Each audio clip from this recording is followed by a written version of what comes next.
मौसम से इलाहाबाद का वातावरण नेस्टर्शियम और पैंजी के फूलों से भी ज़्यादा खूबसूरत और आम के बौरों की खुशबू से भी ज़्यादा महकदार होता है। सिविल लाइन्स हो या अल्फ्रेड पार्क, गंगा तट हो या खुसरोबाग, लगता है कि हवा एक नटखट दोशीजा की तरह कलियों के आंचल और लहरों के मिजाज से छेड़खानी करती चलती है।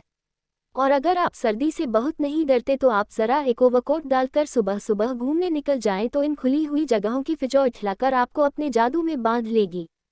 खासतौर से पौ फटने के पहले तो आपको एक बिल्कुल नई अनुभूति होगी।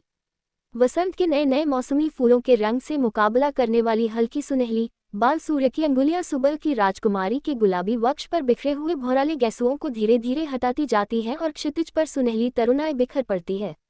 एक ऐसी ही खुशनुमा सुबह थी, और जिसकी कहानी मैं कहने जा रहा हूँ वह सुबह से भी ज्यादा मासूम युवक, प्रभाती गाकर फूलों को जगाने वाले देवदूत की तरह अल्फ्रेड पार्क के लॉन पर फूलों की सरजमी के किनारे किनारे घूम रहा था। कत्थई स्वीटपी के रंग का पश्मीने का लंबा कोट, जिसका एक काला उठा हुआ था और दूसरे काल में सरों की एक पत्ती बटन होल में लगी हुई थी। सफ़ेद मक्खन जीन की पतली पैंट और पैरों में सफ़ेद जरी की पेशावरी सैंडलें, भरा हुआ गोरा चेहरा और ऊंचे चमकते हुए माथे पर झूलती हुई एक रूखी भूरी लट। चलते चलते उसने एक रंग बिरंगा गुच्छा इकट्ठा कर लिया था और रह रहकर वह उसे सूंघ लेता था।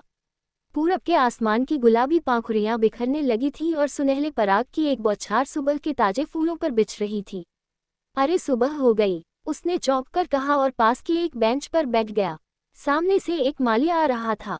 क्यों जी, लाइब्रेरी खुल गई? अभी नहीं बाबूजी, उसने जवाब दिया। वह फिर संतोष से बैठ गया और फूलों की पाखुरियां नोचकर नीचे फेंकने लगा।